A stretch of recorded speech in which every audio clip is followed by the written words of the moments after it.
Well, as Solomon reflects on the way in which he has related to money and possessions over the years, he makes a number of telling and I think really quite tragic observations about the reality of money and the effect that money has on us and how it affects those around us and how it affects our relationships with other people.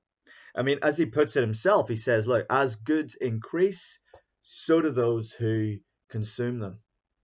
I don't think Solomon's making some sort of macroeconomic statement. I think it's a very personal reflection on his experience of having money and of loving money. Yeah, like attracts like, and so Solomon's love for money resulted in the fact that he then became surrounded by other people who loved money and who therefore loved him because he had money. I think this might go some way to explaining how it is that Solomon is able to go through pretty much his entire life without anybody challenging him on his idolatry. All right, somebody like David. Yeah, I mean David wasn't perfect, but he had around him prophets, so that when he sinned, there were people who would stand up to him and point the finger and say, "You are the man." Solomon never seems to have had anybody around him who would do that. Who would expose this pattern of sin in his life and in his heart, who would address it.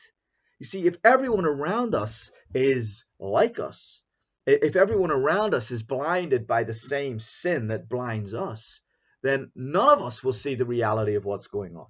We just sort of mutually reinforce each other's sin, normalize it. That's not what we want, is it? I mean, really, what we want is to be people who love the Lord and who are surrounded by people who love the Lord. That's like a much healthier environment for us. It's one in which our sin is much more likely to be exposed, and when it's exposed, it can be confessed and repented of. I think that's what was going on with David. He wasn't perfect by any stretch of the imagination, but his heart was after the Lord, which meant he was surrounded by people whose hearts were after the Lord, at least some of them. It meant that his sin was able to be brought into the open, confessed, and repented of. And we see that, of course, famously in Psalm 51. But Solomon's experience isn't of being surrounded by godly people who challenge him, if only by their own attitudes to money and possessions. No. Solomon's experience was that when you love money, when you accumulate money, you develop like an entourage. All right, people who associate with you because you have money. You have what they want. They want money. You have it, or at least they want what money can buy. And so there's a kind of it's kind of relational prostitution almost, which is really tragic to watch if you've ever seen it happen in your own circle of acquaintances. It's easy to mistake for friendship, but actually, it's more like those who flocked around the young man in the parable that Jesus told about the prodigal son, and of course, who then disappeared when the money ran out. It's not uncommon actually to hear people who are wealthy to speak of how lonely they are. They develop a kind of cynicism. They never know if people are interested in them or in their money. Are people just friends with me because of what they hope to get from me? That seems to be the question that undermines all genuine friendship and all genuine relationships.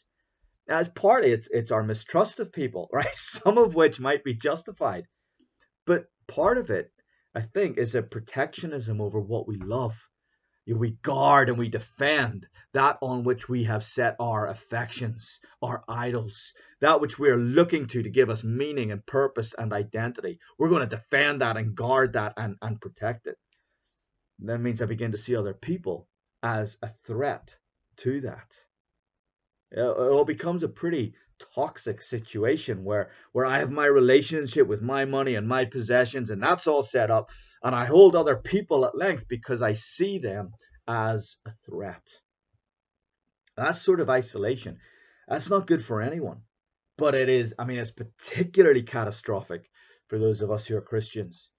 So much about our faith can only find realization in the context of community and deep relationships with one another. And love of money creates huge problems in terms of our being able to build relationships and community and to realize the Bible's vision for the life of the church and for fellowship within the body of Christ. See, that vision of genuine relationship and service and generosity and sacrifice and self-giving and mutual encouragement and pressing on together into our relationship with God. All of that is utterly undermined if we are people who are kind of in love with money. All right, and it will be replaced by this dark parody, this shallow relationships that are based on greed and jealousy and exploitation. We'll be surrounded by people who actually don't care for us, or at least they don't care for us for who we are or who we are called to become in Jesus. They'll only be there because they care about what they can get from us. I mean, at least that was Solomon's experience. But my hunch is it's not that uncommon. Our world paints a portrait of happiness and sets that up as the consequence of wealth. If you have enough money, you will be popular, you'll be living the high life, you'll be the envy of those around us. The Bible actually has a very, very different perspective. And at some point, it's worth reflecting on which of those two visions of reality we are going to choose to believe.